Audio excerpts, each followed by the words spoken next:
Enemy Intel is brought to you by Rothman Institute at Jefferson, the official orthopedic and healthcare partner of the Philadelphia Eagles. Corey Unlin's secondary is going to have a very big challenge against this Atlanta Falcons offense and their wide receivers. I mean, this is a group that will put out Julio Jones, Mohamed Sanu, and the rookie from Alabama, Calvin Ridley. This is a big challenge for the Eagles secondary. And the other thing that makes it really difficult is that the Falcons are very good with their pass game concepts. And they're particularly good with their pass game concepts out of base personnel. It could be two backs, two tight ends, two backs and two tight ends. What you're going to see is the Eagles will be in their base defensive personnel and they will play with a single high safety. And there's a great example of the pressure and the challenge that the Falcons put on a defense when they're in 22 personnel. Look what you have here. It's 22 straight eye formation. Julio Jones is the only receiver and he's split to the left. Now this is a great pass game concept. Julio is going to attack the inside, run vertically right at the safety. Austin Hooper, the tight end, number 81, on the line of scrimmage is going to run a wheel route to the same side. This is very difficult for a defense. The corner, initially focused on Julio, now has Hooper in his area. So what does that do? It leaves Julio screaming at the safety. No matter how good a safety is, he must retreat when Julio Jones is screaming at him. And there's the easily defined throw for Matt Ryan out of 22 personnel. He hits Julio, 29-yard play.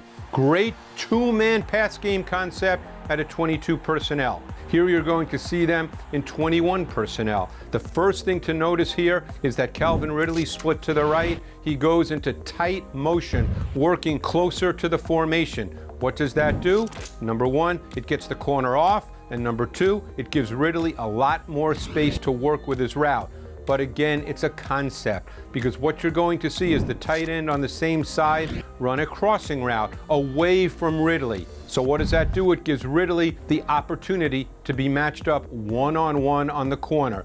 Does an outstanding job, shows that he's going to break out, and then takes it vertical. And Matt Ryan lays it out perfectly. So this pass game of the Falcons, out of base personnel, is a very, very difficult challenge for the Eagles secondary. Pass rush will also be critical in this game, but Corey Unlin's group, they know they have a big challenge.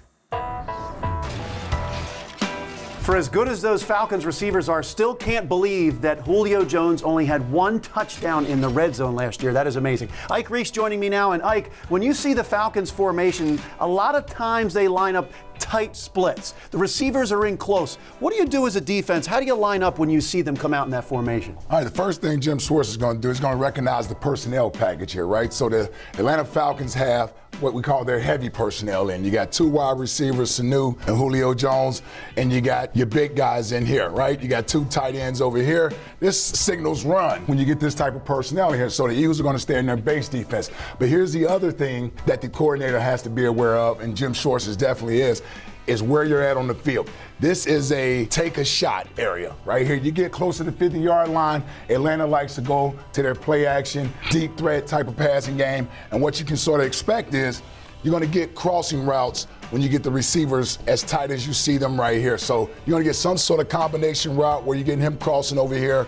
You're going to get play action here to try to take advantage of the single high safety with the two big receivers there. But here's what I like that Jim Schwartz dialed up. He knows that this is a take a shot area possibly. So what he wants to do is be the aggressor here. So he's sending Rodney McLeod here on a safety blitz. And what it does is when Matt Ryan decides to go with play action here to Devontae Freeman, there's two mistakes that happen. You're going to get Matt Ryan turning his back to the defense, and then you get Devontae Freeman. He should abort this play fake to pick up Rodney McLeod, but he doesn't. He tries to carry the play fake out. There's no one here to block Rodney McLeod.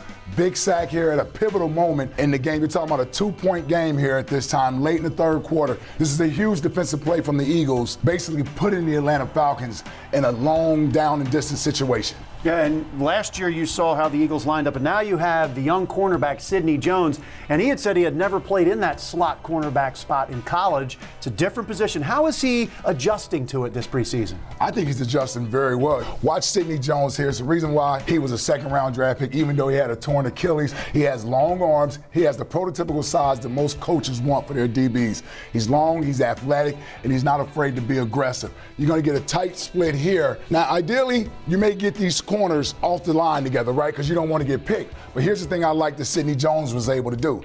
At the snap of the ball, he doesn't back up into the end zone. He knows they're on the 2-yard line. What he does is he comes forward, he's the aggressor, gets his hands on the receiver, disrupts the route, rides him down in the inside, and is able to break up a pass here. You can't deny the talent. It's there. He's going to be a great addition to this defense this year.